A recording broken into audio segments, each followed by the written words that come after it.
والحمد لله رب العالمين إن الله وملائكته يصلون على النبي يا أيها الذين آمنوا صلوا عليه وسلموا تسليما اللهم صل على محمد وعلى آل محمد كما صليت على إبراهيم وعلى آل إبراهيم إنك حميد مجيد اللهم بارك على محمد وعلى آل محمد كما باركت على إبراهيم وعلى آل إبراهيم إنك حميد مجيد رب اشرح لي صدري ويسر لي أمري واحلل عقدة من لساني يفقهوا قولي رب زدني علما رب زدني علما رب زدني علما سبحانك لا علم لنا إلا ما علمتنا إنك أنت العليم الحكيم اللهم أرنا الحق حقا وارزقنا اتباعه وأرنا الباطل باطلا وارزقنا اجتنابه ربنا تقبل منا إنك أنت السميع العليم أستغفر الله الذي لا إله إلا هو الحي القيوم وأتوب إليه حضرات محترم واجب الاحترام بزرگوں دوستوں نوجوان ساتھیوں اللہ رب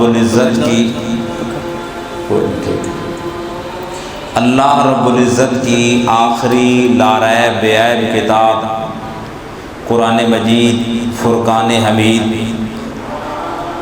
نامہ پارہ اور سورۃ الانفال کی آیت نمبر 9 اور 10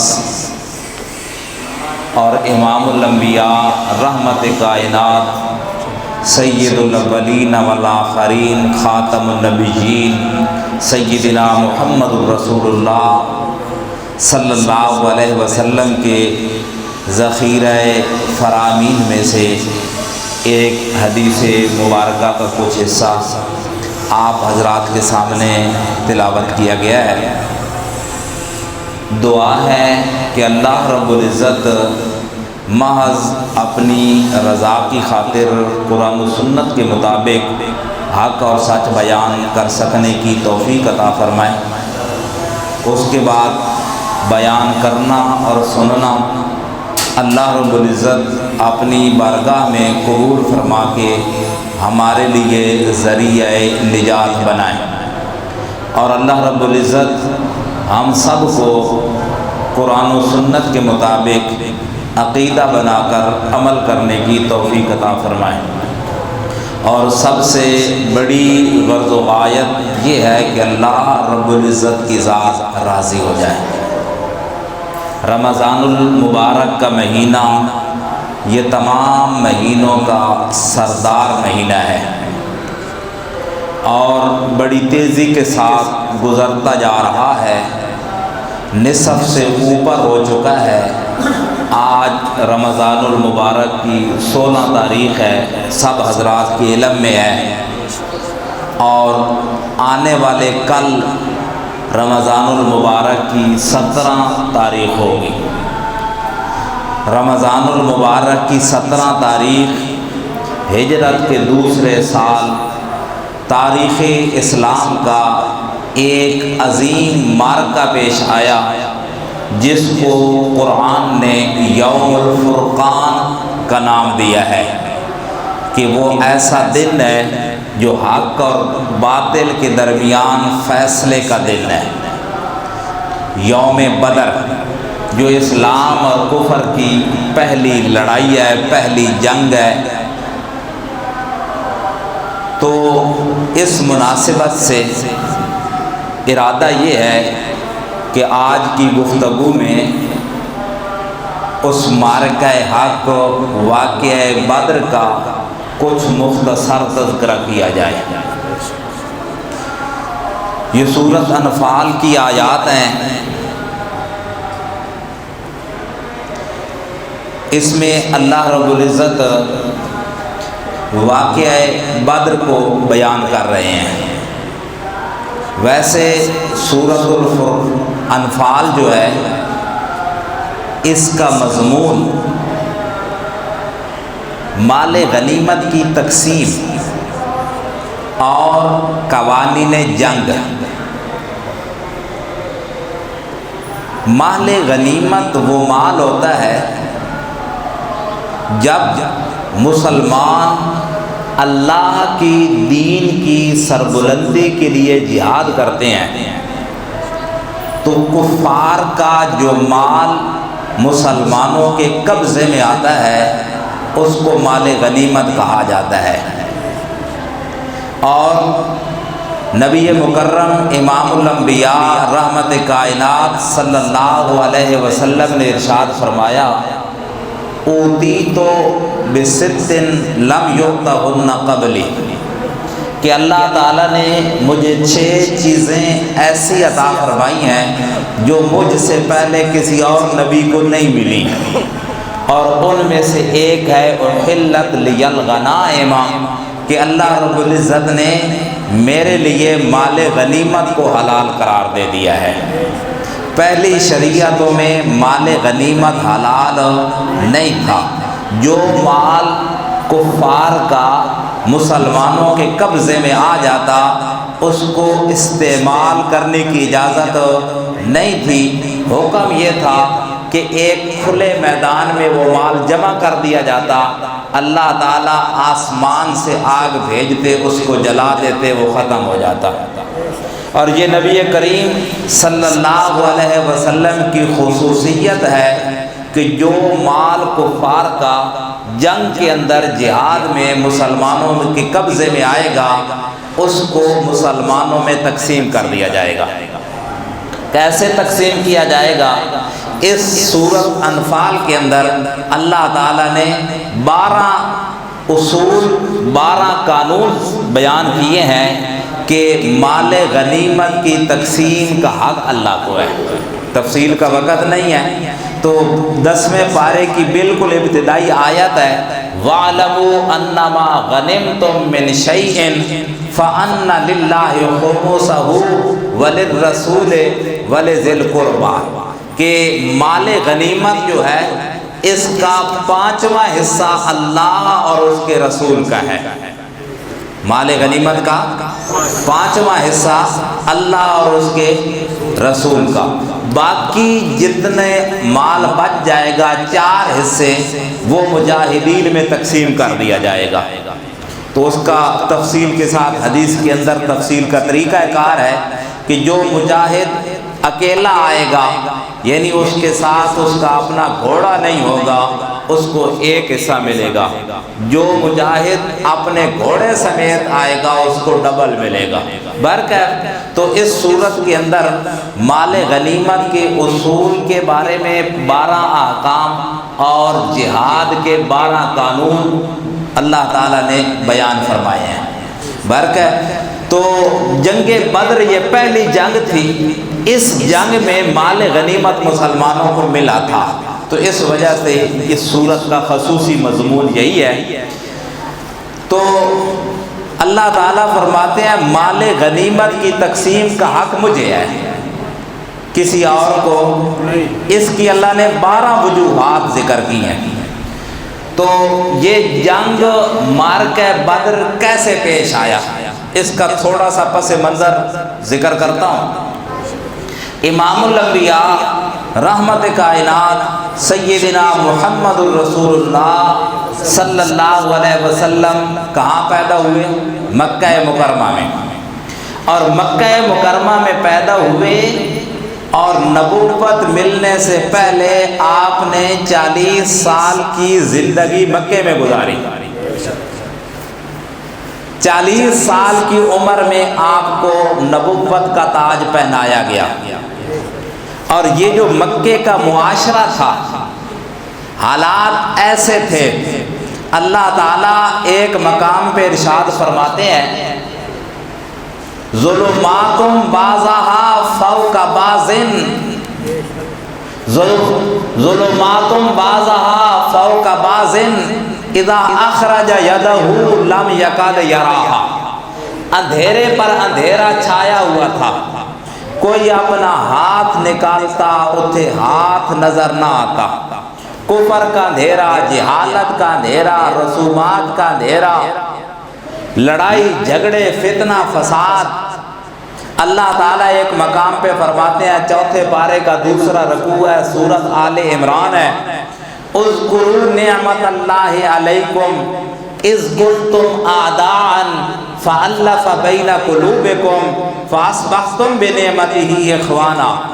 اے میرے نبی کے ساتھیوں، اے میرے نبی کے یارو، وہ وقت تو یاد کرو اذ کنتم اعداء، تم آپس میں دشمن تھے، فالف بین قلوبکم، پھر میں نے تمہارے دلوں کے اندر محبت ڈال دی، فاصبحتم بنعمتہ اخوانا، تم میری نعمت قرآن کے ذریعے، میرے نبی کے ذریعے، اسلام کے ذریعے آپس میں بھائی بھائی ہو گئے۔ کنتم علی شفا حفرۃ من النار فانقذکم منہا، تم تو جہنم کے گڑھے کے کنارے پر تھے، موت آنی تھی، سیدھا تم نے جنت میں جا کے جہنم کے اندر جا کے گرنا تھا۔ کنتم علی شفا حفرۃ من النار فانقذکم منہا، پھر میں نے تمہیں جہنم سے بچا کر جنت کا وارث بنا دیا۔ تو یہ حالات تھے، اور فتنہ فساد، لڑائی جھگڑا عام تھا، چھوٹی چھوٹی باتوں پر لڑتے تھے۔ ایک بندہ جا رہا ہے گھوڑے پہ، دوسرا گھوڑا لے کے آیا، اس نے کراس کیا، آگے نکل گیا، اس بات پہ جھگڑا ہوا کہ تو نے مجھ سے گھوڑا آگے کیوں بڑھایا۔ اور علماء نے لکھا ہے کہ ان کی اس بات پر بھی لڑائیاں ہوئیں کہ ایک باغ میں سے پرندہ اڑ کے دوسرے باغ میں چلا گیا، تو دوسرے باغ والا کہنے لگا تیرے باغ سے پرندہ اڑ کے میرے باغ میں کیوں آیا۔ اس بات پہ لڑائی ہو گئی، کئی 100 بندے قتل ہو گئے۔ تو بات بات پر لڑنے والے، جھگڑنے والے، مولانا الطاف حسین حالی رحمت اللہ علیہ نے اس معاشرے کا نقشہ اس انداز میں کھینچا ہے۔ کہتے ہیں قبیلے قبیلے کا بت ایک جدا تھا، کسی کا حبل تھا، کسی کا صفا تھا، یہ عزا پہ وہ نائلہ پہ فدا تھا، گھر گھر نیا ایک خدا تھا۔ کہیں تھا گھوڑا آگے بڑھانے پہ جھگڑا، کہیں تھا پانی پینے پلانے پہ جھگڑا، یوں ہی ہر روز ہوتی تھی تکرار ان میں، یوں ہی چلتی رہتی تھی تلوار ان میں۔ تعیش تھا، غفلت تھی، دیوانگی تھی، شراب ان کی گھٹی میں گویا پڑی تھی، جوا ان کی دن رات کی دل لگی تھی۔ تعیش تھا، غفلت تھی، دیوانگی تھی، غرض ہر طرح حالت ان کی بری تھی۔ یہ حالات تھے۔ ان حالات میں امام الانبیاء صلی اللہ علیہ وسلم نے 40 سال گزارے۔ پورے مکہ میں کوئی ایک بندہ بھی نبی کریم صلی اللہ علیہ وسلم کا مخالف نہیں تھا۔ کتنی پاکیزہ زندگی گزری ہے کہ بات بات پر لڑنے والے، بہانے بہانے پہ لڑنے والے 40 سال آپ نے گزارے ہیں۔ اس 40 سالہ دور میں کسی ایک بندے کے ساتھ بھی نبی علیہ السلام کی کسی معاملے میں کوئی لڑائی نہیں ہوئی، کوئی جھگڑا نہیں ہوا، کوئی تلخ کلامی نہیں ہوئی۔ پورے مکے میں کوئی ایک بندہ بھی آپ سے ناراض نہیں تھا، کوئی آپ کا مخالف نہیں تھا۔ آپ کے سر پہ تاج نبوت سجایا گیا، آپ کوہ صفا پہ کھڑے ہیں، آپ نے چادر ہلائی، اس زمانے کے رواج کے مطابق لوگوں کو جمع کرنے کے لیے مکے کے لوگ جمع ہو گئے، عورتیں، بچے، بوڑھے، جوان سارے بھاگتے آ رہے ہیں، اللہ کے نبی پہلی دفعہ چادر ہلا رہے ہیں، اور لوگوں کو جمع کر کے کوئی خاص بات کہنی ہوتی تو لوگ اس طرح کیا کرتے تھے، اور لوگوں کی چادر ہلانے پر جب آتے لیکن اس طرح نہیں، کوئی آیا کوئی نہ آیا، کسی نے پرواہ کی کسی نے نہ کی، لیکن جب اللہ کے نبی صلی اللہ علیہ وسلم پہلی دفعہ کوہ صفا پہ کھڑے ہو کے چادر ہلا رہے ہیں، پورے مکہ میں ایک کوہرام مچ گیا، ہر بندہ بھاگتا جا رہا ہے، دوسروں کو بتاتا جا رہا ہے آج عبداللہ کے در یتیم کوہ صفا پہ کھڑے ہو کے چادر ہلا رہے ہیں، لوگوں کو جمع کر رہے ہیں، بھاگو دوڑو پہنچو اللہ کے محبوب پیغمبر، یہ تو ہم کہہ رہے ہیں نا، وہ تو عبداللہ کا در یتیم، عبداللہ کے بیٹے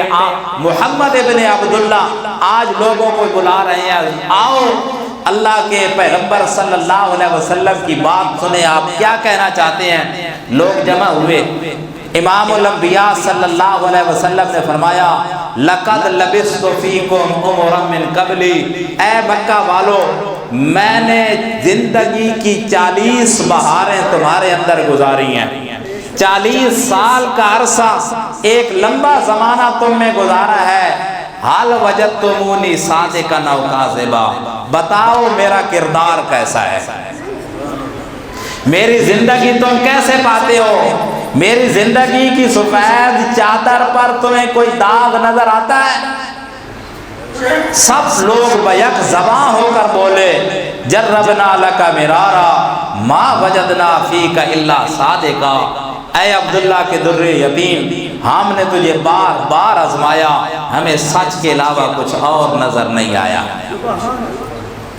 ہمیں سچ کے علاوہ کچھ اور یہ اعلان نبی کر سکتا ہے کہ کوئی اور انسان بھرے مجمع میں یہ اعلان نہیں کر سکتا کہ زندگی بھی اسی قوم میں گزارے، پھر 40 سال کی عمر میں کھڑا ہو کر اعلان کرے میرے کردار پر کسی کو انگلی اٹھانے کی جرت ہے تو اٹھا کے دیکھو۔ یہ پیغمبر کر سکتا ہے کہ پیغمبر پیدائش سے لے کر زندگی کے آخری دن تک اللہ کی قدرت کے پہرے میں ہوتا ہے، کسی پیغمبر سے زندگی کی کسی لمحے میں نبوت سے پہلے بھی اور نبوت کے بعد بھی کوئی گناہ سرزد نہیں ہو سکتا، انبیاء معصوم ہوتے ہیں۔ برکت اللہ کے نبی نے پوچھا میری زندگی کیسی گزری، سب لوگوں نے کہا ہم نے بار بار آزمایا، ہمیں سچ کے علاوہ کچھ نظر نہیں آیا۔ فرمایا میرے امانت، دیانت، شرافت، صداقت کی گواہی دیتے ہو؟ سب لوگ کہتے ہیں ہم گواہی دیتے ہیں۔ پھر آپ نے بطور آزمائش پوچھا اگر میں کہہ دوں یہ جو چھوٹی سی پہاڑی ہے جس کے اوپر میں کھڑا ہوں اس کے پیچھے ایک فوج آ رہی ہے تمہارے اوپر حملہ کر دے گی، میری بات مان لو گے؟ مکے والوں نے کہا ہم جنگوں میں پیدا ہوئے ہیں، ہم حالات جانتے ہیں، جنگ جب فوج آتی ہے اس کی علامتیں نشانیاں ظاہر ہوا کرتی ہیں، ہمیں کوئی علامت ظاہر نہیں ہو رہی، لیکن اے عبداللہ کے در یتیم، اے آمنہ کے لال، عبد المطلب کے چشم و چراغ، بنی ہاشم کے عظیم انسان، اگر تیری زبان سے یہ بات نکلے کہ فوج آ رہی ہے ہمارا فیصلہ ہوگا، ہماری آنکھوں کا دیکھنا غلط ہو سکتا ہے، ہمارے دماغ کا سوچنا غلط ہو سکتا ہے، ہماری زندگی کے تجربے غلط ہو سکتے ہیں، لیکن تیری زبان سے نکلی ہوئی بات حقیقت کے خلاف نہیں ہو سکتی۔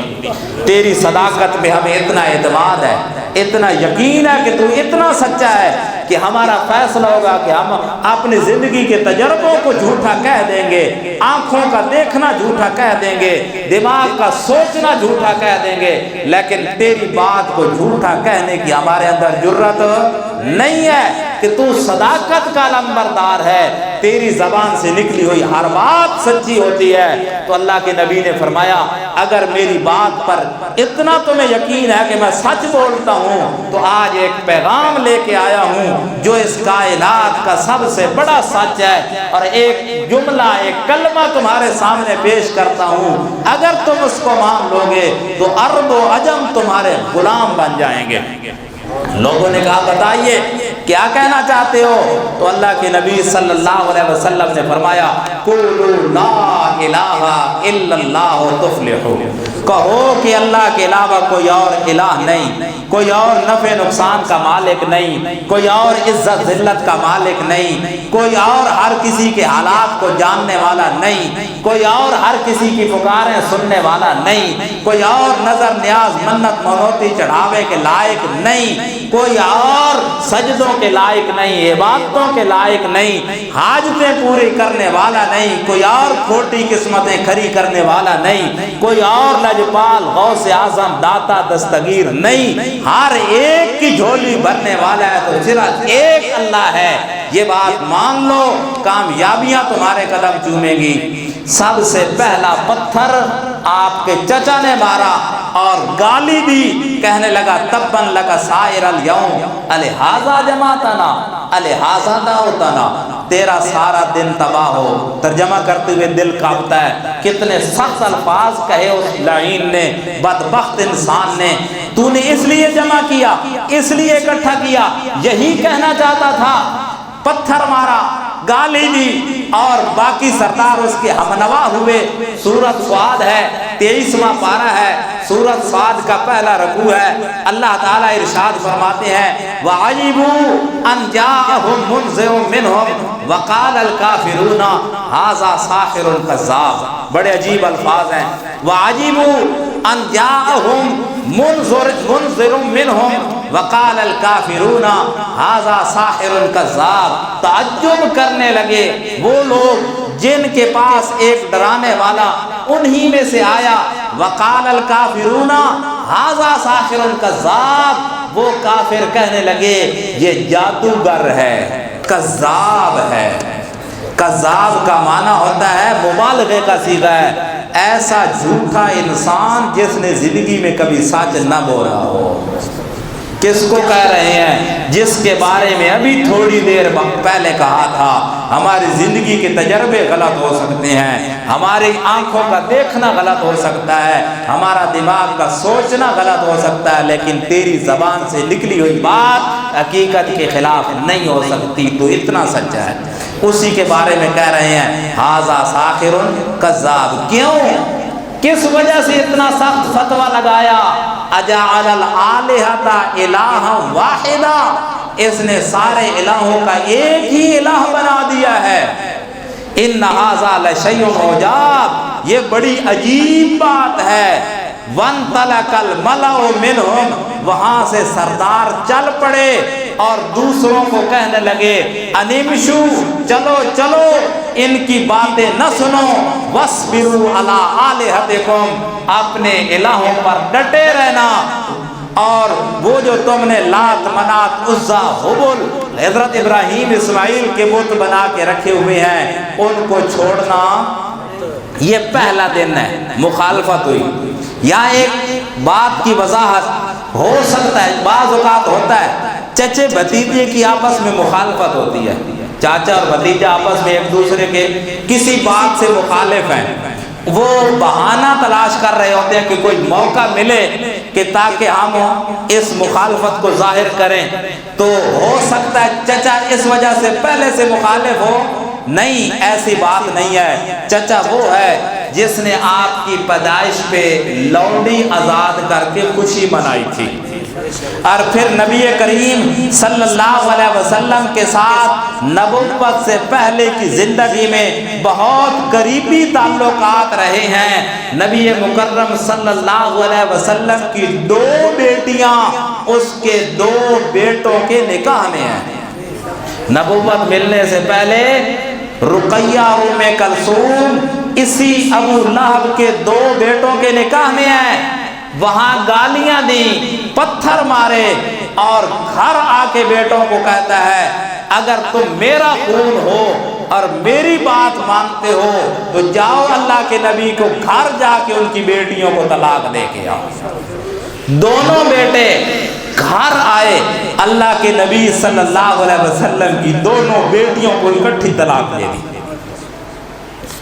ایک بدبخت نے رحمت کائنات صلی اللہ علیہ وسلم کا وہ چہرہ جو کبھی آسمان کی طرف اٹھتا ہے تو رب قبلے تبدیل کر دیتا ہے، وہ چہرہ جس کی قسمیں رب قرآن میں اٹھاتا ہے، وہ چہرہ جس کو دیکھ کے حسان ابن ثابت بول اٹھتے ہیں احسن من کلم ترکت عینو واجمل من کلم تلد النساء خلقت مبرا من کل عیب کانک قد خلقت کما تشاء۔ اے اللہ کے محبوب پیغمبر، احسن من کلم ترکت عینو، تجھ سے زیادہ حسین آج تک کسی آنکھ نے دیکھا ہی نہیں ہے۔ اجمل من کلم تلد النساء، کوئی دیکھ بھی کیسے سکتا تھا، تجھ سے حسین تو آج تک کسی ماں نے جنا ہی نہیں ہے۔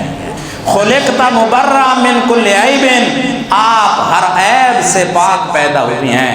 کانک قد خلقت کما تشاء، ایسے لگتا ہے کہ آپ کو اللہ تعالیٰ نے آپ کی مرضی کے مطابق بنایا ہے، آپ سے پوچھ پوچھ کے بنایا ہے۔ میرے محبوب بتا، میں تیرے ہاتھ کیسے بناؤں، میں تیرے رخسار کیسے بناؤں، میں تیری زلفیں کیسے بناؤں، میں تیری پاؤں کیسے بناؤں؟ تو تخیل یہ کہتا ہے اللہ پوچھتا ہوگا بتا میرے محبوب تیرے ہاتھ کیسے بناؤں؟ تو میرے محبوب نے کہا ہوگا یا اللہ ایسے بنا انگلی کا اشارہ کروں تو چاند کے ٹکڑے کر دے، یا اللہ پاؤں ایسے بنا جس زمین پہ رکھوں تو اس کی قسمیں اٹھانے لگ جا، یا اللہ لعاب ایسے بنا جس کڑوے کنویں میں ڈالوں تو اسے میٹھا بنا دے، یا اللہ میرا چہرہ ایسا بنا آسمان کی طرف اٹھاؤں تو قبلے تبدیل کر دے۔ تو تجھ جیسا حسین آج تک کسی آنکھ نے دیکھا نہیں، تجھ سے زیادہ خوبصورت کسی ماں نے جنا نہیں، اور آپ کو اللہ نے ہر عیب سے پاک پیدا کیا۔ ایسے لگتا ہے آپ سے رب پوچھ پوچھ کے بنا رہے تھے۔ حضرت حسان ابن ثابت رضی اللہ تعالیٰ عنہ کے ان اشعار کا ترجمہ کسی شاعر نے پنجابی زبان میں بڑے خوبصورت انداز میں بڑا فٹ ترجمہ کیا۔ وہ کہتا ہے کسے ماں ایہو جیا سونا نہیں جنیا جویں اپنی مرضی مطابق کو بنیا، کسے ماں ایہو جیا سونا نہیں جنیا جویں اپنی مرضی مطابق کو بنیا، سحپن نفاست تے پھلاں دا صحرا، میں قربان اللہ محمد دا چہرہ، مصور نے بس انتہا کر سٹی، بڑی ریجھ دے نال تصویر کٹی، حسینہ جمیلہ دا منہ موڑ دیتا، محمد بنا کے رب سائی قلم توڑ دیتا۔ وہ عظیم چہرہ، وہ حسین چہرہ جس کا مقابلہ 14ویں رات کا چاند بھی نہیں کر سکتا۔ حضرت جابر رضی اللہ تعالیٰ عنہ کہتے ہیں میں ایک دن گھر سے نکلا، 14ویں رات کا چاند، آسمان صاف ہے، بڑی آب و تاب کے ساتھ آسمان پہ چمک رہا ہے، تو میں نے سوچا آج چاند کا اور آمنہ کے لال کے چہرے کا ذرا موازنہ کروں۔ میں مسجد نبوی میں آیا، اللہ کے نبی مسجد نبوی کے سین میں سرخ دھاریوں والی سفید چادر، یمنی چادر اپنے اوپر لے کے مسجد نبوی کے سین میں بیٹھے ہیں۔ حضرت جابر رضی اللہ تعالیٰ عنہ کہتے ہیں میں بار بار آسمان کے 14ویں رات کے چاند کو بھی دیکھتا ہوں، آمنہ کے لال کا چہرہ بھی دیکھتا ہوں، اور پھر میں فیصلہ کرتا ہوں آسمان کا چاند بھی روشنی مانگ کے لایا ہے آمنہ کے لال کے چہرے سے۔ حافظ شرازی رحمت اللہ علیہ نے اسی بات کو تو کہا یا صاحب الجمال یا سید البشر من وجهک المنیر لقد نور القمر لا يمكن الثناء کما کان حقه بعد از خدا، بزرگ توئی قصہ مختصر۔ یا صاحب الجمال یا سید البشر، اے صاحب جمال پیغمبر، کائنات انسانی کے سردار پیغمبر، من وجهک المنیر لقد نور القمر، تیرے روشن منیر چہرے سے آسمان کا چاند روشنی مانگ کے لایا ہے۔ لا یمکن ثناء کما کان حقہ، جیسے تیری تعریفیں کرنے کا حق ہے قیامت تک کوئی نہیں کر سکتا۔ بعد از خدا بزرگ توئی قصہ مختصر، خدا کے بعد اگر کسی کا مقام ہے، عظمت ہے، بزرگی اور شان ہے تو وہ صرف آپ ہیں۔ تو اتنا عظیم چہرہ، اس چہرے پہ اس بدبخت نے تھوک ڈالا اور بیٹی کو طلاق دی۔ اللہ کے نبی صلی اللہ علیہ وسلم کی زبان سے لفظ نکلے، اللہم سلط علیہ قلبا من قلابک، یا اللہ اس پر اپنے درندوں میں سے کوئی درندہ مسلط کر دے۔ اللہ کے نبی صلی اللہ علیہ وسلم کی زبان سے الفاظ نکلے۔ اس کے بعد ابو لہب ہمیشہ اپنے اس بیٹے کی بہت زیادہ حفاظت کرنے لگا۔ سفر پہ جا رہے ہیں، ابو لہب بھی ہے، ساتھ یہ بیٹا بھی ہے، ایک قافلہ ہے، تجارتی قافلہ جا رہا ہے، راستے میں ایک جگہ رات کرنی ہے، پڑاؤ کیا ہے۔ ابو لہب نے کہا سارے لوگ اپنا سامان ایک جگہ جمع کرو، سامان کا ڈھیر لگا دو۔ سامان کا ڈھیر لگایا، اس کے اوپر اپنے بیٹے کو سلا دیا، آس پاس سب لوگ سو گئے۔ رات کا وقت ہے، ایک شیر آیا، اس نے سب لوگوں کے منہوں کو سونگھا۔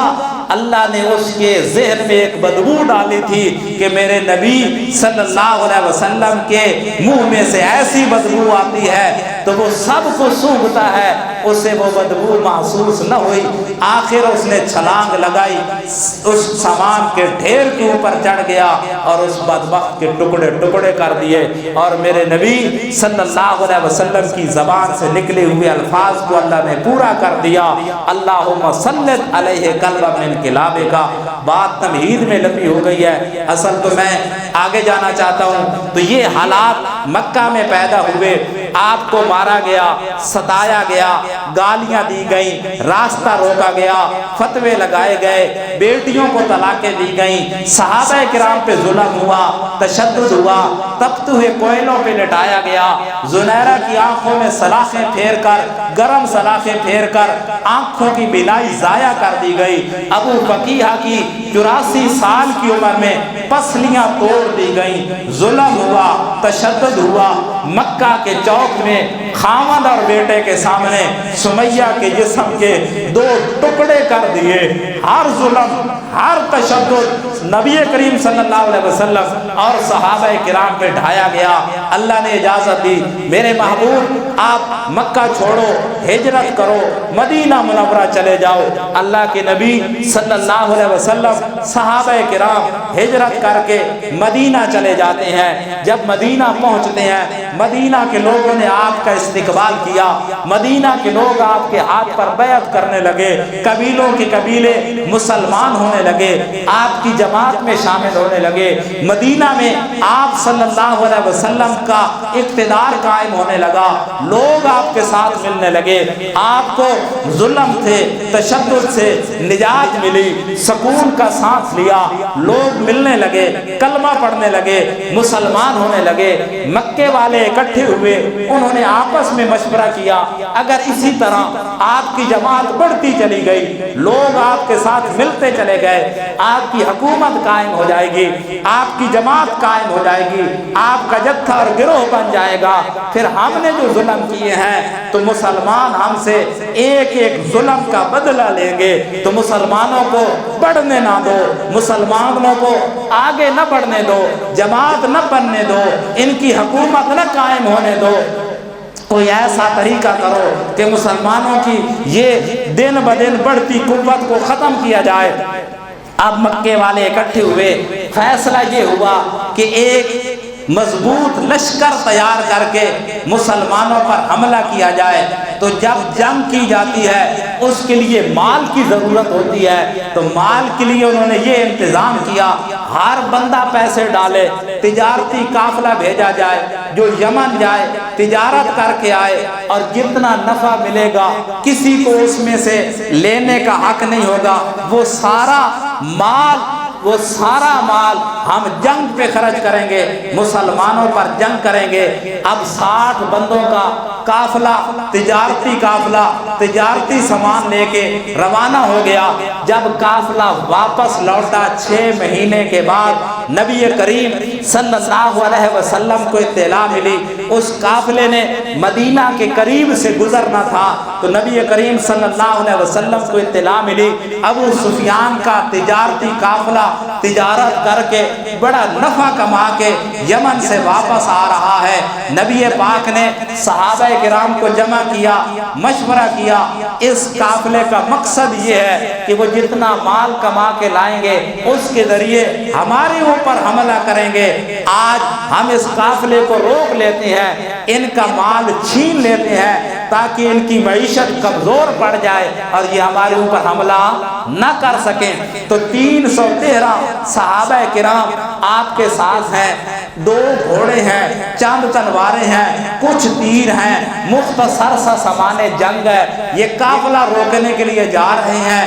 تو ابو سفیان نے پہلے جاسوس مدینے میں بھیج دیے کہ وہاں اگر کوئی نقل و حرکت ہو، ہمارے بارے میں کوئی بات ہو تو ذرا ہمیں بتا دینا۔ تو جاسوسوں نے یہ حالات محسوس کیے، انہیں پتہ چلا، انہوں نے واپس جا کے ابو سفیان کو بتا دیا کہ اللہ کے نبی صلی اللہ علیہ وسلم قافلہ روکنے کی تیاری میں ہے اور قافلے کا مال چھیننے کی تیاری میں ہے۔ آپ نے جماعت تشکیل دے لی ہے، صحابہ کرام کے ساتھ مشورہ کر لیا ہے۔ ابو سفیان نے قافلے کو سمندر کے کنارے کنارے سے بچا کے گزار لیا، اور دوسرا کام یہ کیا، ایک آدمی کو تیز اونٹنی پر سوار کیا، مکے بھیج دیا، جا کے لوگوں کو بتاؤ کہ مسلمانوں نے تمہارا قافلہ لوٹ لیا ہے، مال تمہارا چھن گیا ہے، نوجوان تمہارے قیدی بن گئے ہیں۔ اب یہ آدمی تیز اونٹنی پر دوڑتا ہوا مکے پہنچتا ہے، وہ پہلے تیاری میں ہے، قافلہ آنے والا ہے، تیار رہ جاؤ، فوراً ہم مسلمانوں پر حملہ کریں گے۔ لشکر پہلے ابو جہل تیار کر چکا ہے۔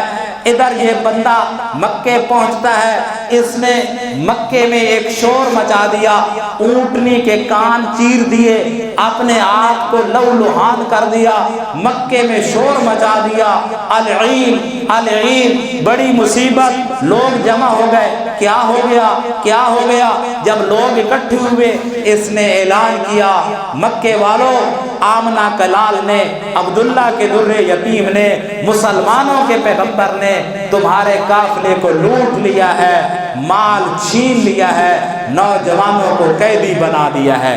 تو وہ پہلے تیار تھے، تو ابو جہل نے 1000 افراد کا لشکر لیا اور میدان بدر میں پہنچ گیا نبی علیہ السلام کے ساتھ جنگ کرنے کے لیے۔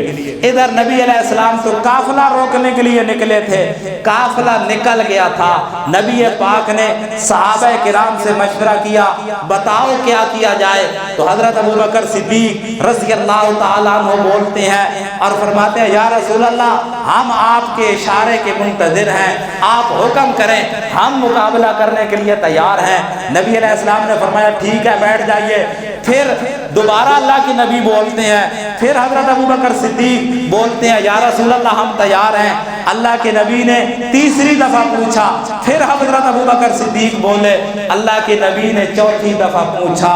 انصار آپس میں، مدینے والے ایک دوسرے کو اشارہ کرتے ہیں کہ مہاجرین یہ تو سب کچھ مکہ میں لوٹا کے آ گئے ہیں، انہوں نے جانیں بھی دی ہیں، اولادیں بھی قربان کی ہیں، گھر بار بھی چھوڑا ہے، وطن بھی چھوڑا ہے، اللہ کے نبی پر سب کچھ لٹا دیا ہے۔ اللہ کے نبی ہم سے پوچھنا چاہتے ہیں، ہم کیا کریں گے؟ تو حضرت سعد بن معاذ رضی اللہ تعالیٰ عنہ کھڑے ہوتے ہیں اور سب انصار کی طرف سے بولتے ہیں، ایسی تقریر کرتے ہیں فرشتے بھی دنگ رہ جاتے ہیں۔ فرمایا، اللہ کے محبوب پیغمبر، ہم کوئی قوم موسیٰ نہیں ہے۔ حضرت موسیٰ علیہ السلام نے قوم سے کہا تھا، دریا سے پار نکل گئے، رب نے من و سلوہ نازل کیا، بادلوں نے سایہ کیا، پتھر سے پانی کے چشمے جاری ہوئے، انعامات ہی انعامات ہیں، نعمتیں ہی نعمتیں ہیں۔ اور رب نے فرمایا، جاؤ بیت المقدس پہ اعمال کا ایک نافرمان قوم کا قبضہ ہے، اس سے بیت المقدس کو آزاد کراؤ، جانا تمہارا کام ہے، میں تمہاری مدد کروں گا۔ وہ کہنے لگے ان فیہا قوما جبارین انا لن ندخلوها حتی یخرجوا منها، وہاں ایک سخت قوم ہے، جب تک وہ وہاں موجود ہیں ہم لڑائی کرنے کے لیے تیار نہیں ہے۔ اذهب انت وربک فقاتلا، اے موسیٰ تو جا اور تیرا رب جائے، جا کے لڑائی کرو، ہم تو یہیں بیٹھے ہیں۔ یہ کس نے جواب دیا تھا؟ بنی اسرائیل نے، موسیٰ علیہ السلام کی قوم نے۔ اور ادھر حضرت سعد بن معاذ کہتے ہیں اے اللہ کے نبی ہم کوئی قوم موسیٰ نہیں ہیں، ہم کہیں جاؤ اور تم اور تمہارا رب لڑے، آپ اشارہ کریں، ہمیں اپنے بچوں کے یتیم ہونے کی پرواہ نہیں ہے، بیویوں کے بیوہ ہونے کی پرواہ نہیں ہے، آپ اشارہ کر دیں گے ہم سمندر میں کود جائیں گے، آپ اشارہ کریں ہم دہتی ہوئی آگ میں چھلانگ لگا دیں گے۔ یا رسول اللہ آپ کے اشارے پر ہماری جان چلی جائے، اولاد چلی جائے، بیویاں چلی جائیں، مال چلا جائے، عزت چلی جائے، ہمیں کسی چیز کی کوئی پرواہ نہیں ہے، ہم آپ کے اشارے کے منتظر ہیں۔ پھر نبی پاک نے فرمایا چلو پھر مکے والوں کا مقابلہ کرتے ہیں۔ مکے والے پہلے پہنچ چکے ہیں، جب وہ پہنچے ہیں بدر کی زمین دو طرح کی ہے، ایک ریتلی جگہ ہے وہاں پانی بھی نہیں ہے، دوسری پکی جگہ ہے اور وہاں پانی کا کنواں بھی ہے۔ مکے والوں نے وہ پکی جگہ قبضے کر لی اور کنویں پر بھی قبضہ کر لیا، مسلمانوں کی تعداد بھی چھوڑی، ان کی تعداد 1000 ہے، ان کی صرف 313 ہے، ان کے پاس اسلحہ ہے، یہ خالی ہاتھ ہیں، ان کے پاس مضبوط جگہ ہے، یہ ریتلی جگہ پہ ہیں، ان کے پاس پانی کا کنواں ہے، ان کے پاس پانی نہیں ہے، یہ پریشانیاں ہیں، یہ حالات ہیں۔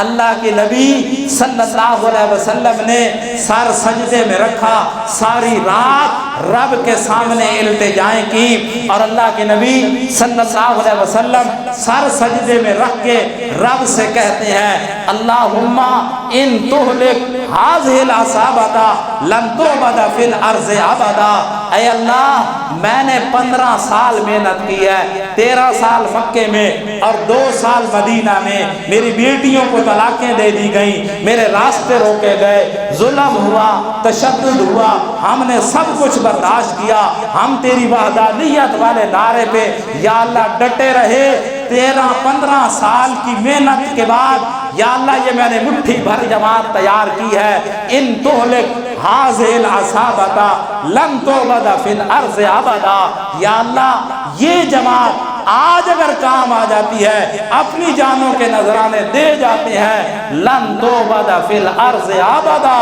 پھر اس زمین پہ تیری خالص عبادت کرنے والا کوئی نہیں نظر آئے گا۔ ساری رات سر سجدے میں رکھا، ساری رات اللہ سے مانگا، اور زمین میں اتنی نمی پیدا ہو گئی کہ وہاں سے گھاس اگنے لگا۔ اللہ تعالیٰ اسی منظر کو ذکر کرتے ہیں، یہ سورۃ انفال کی آیت نمبر 9 کے اندر اللہ فرماتے ہیں اذ تستغیثون ربکم فاستجاب لکم انی ممدکم بألف من الملائکۃ مردفین، میرے محبوب وہ وقت یاد کرنے کے قابل ہے، اذ تستغیثون ربکم، جب تم رب کے سامنے فریادیں کر رہے تھے، فاستجاب لکم، تمہاری فریادوں کو میں نے پورا کیا تھا۔ فریادیں پورا کرنے والا کون ہے؟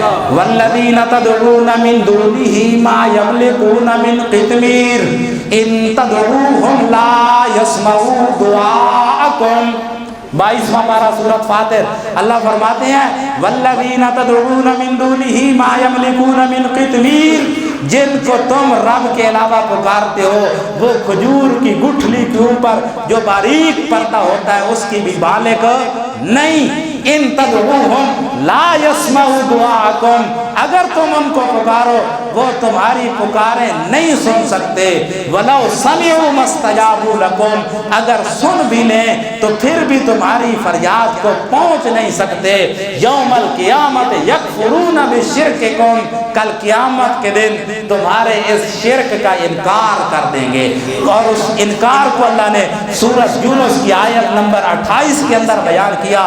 وہ کہیں گے ما کنتم ایانا تعبدون فکفی باللہ شہیدا بیننا وبینکم ان کنا عن عبادتکم لغافلین، تم نے ہماری عبادتیں کوئی نہیں کی تھی، ہم اللہ کی قسم اٹھا کے کہتے ہیں تمہارے ہمارے درمیان اللہ کی ذات گواہ کافی ہے، ان کنا عن عبادتکم لغافلین، ہم تمہاری پکاروں سے غافل تھے، بے خبر تھے، ہمیں کوئی پتہ نہیں تھا۔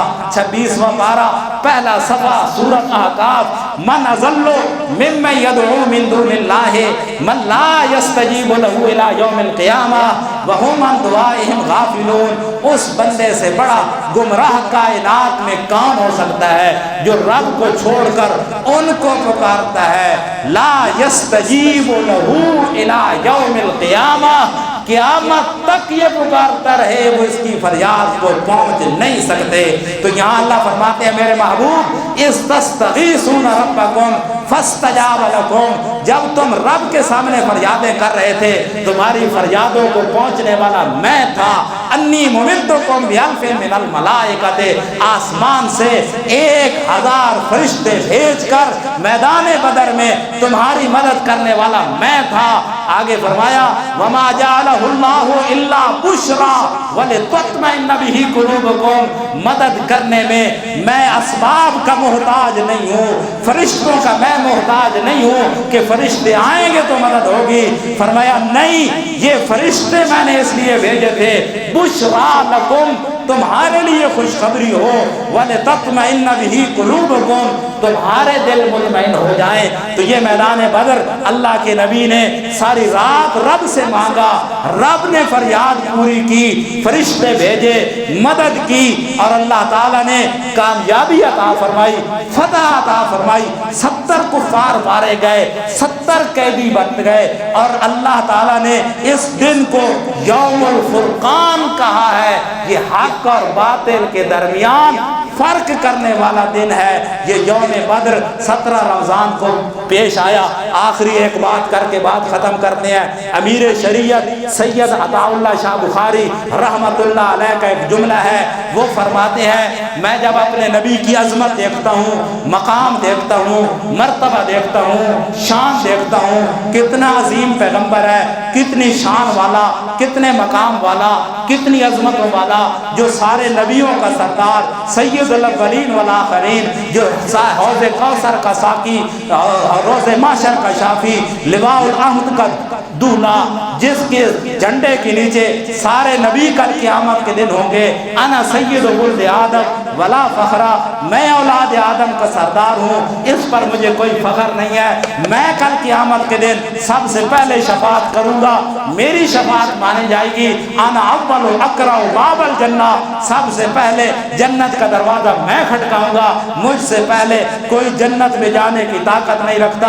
اتنا عظیم پیغمبر جو سب نبیوں کا سردار، ساری کائنات کا سردار، خدا کے بعد جس کا سب سے اونچا مقام ہے، اتنی عظمتوں والا، اتنی شان والا، اتنے مقام والا پیغمبر، جب عظمتیں دیکھتا ہوں، مقام دیکھتا ہوں، مرتبہ دیکھتا ہوں، شان دیکھتا ہوں، پھر میرا دل کرتا ہے اس کو سجدہ کر دوں۔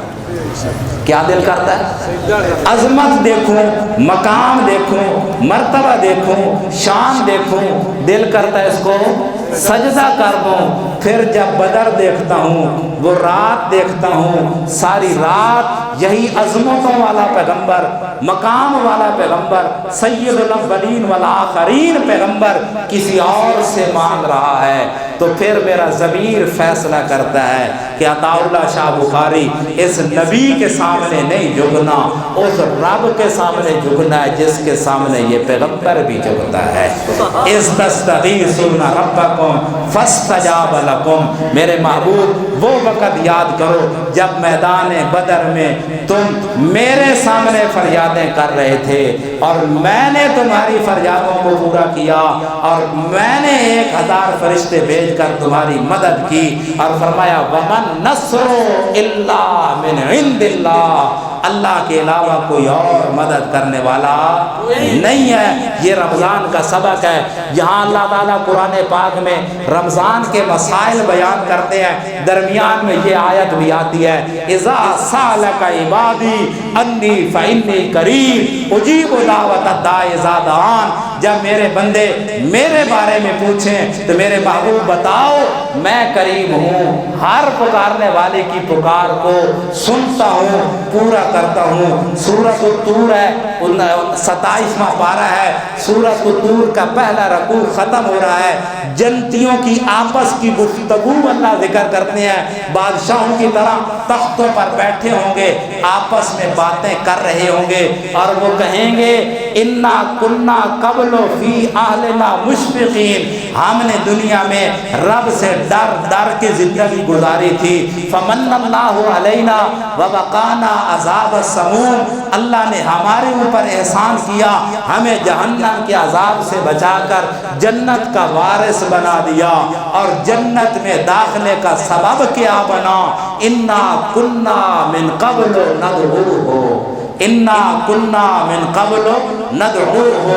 سورۃ الطور کا پہلا رکوع ختم ہو رہا ہے، ذرا گھر میں قرآن اٹھا کے دیکھنا، جنتیوں کی جنت میں گفتگو ہے، وہ کہہ رہے ہیں انا کنا من قبل ندعوہ، دنیا میں ہم صرف رب کی پکار کیا کرتے تھے، جس کا نتیجہ یہ نکلا کہ آج ہم جنت میں داخل ہو گئے ہیں۔ جو کچھ کہا سنا اللہ قبول فرمائیں، اور اللہ تعالیٰ قرآن و سنت کے مطابق عقیدہ بنا کر عمل کرنے کی توفیق عطا فرمائیں۔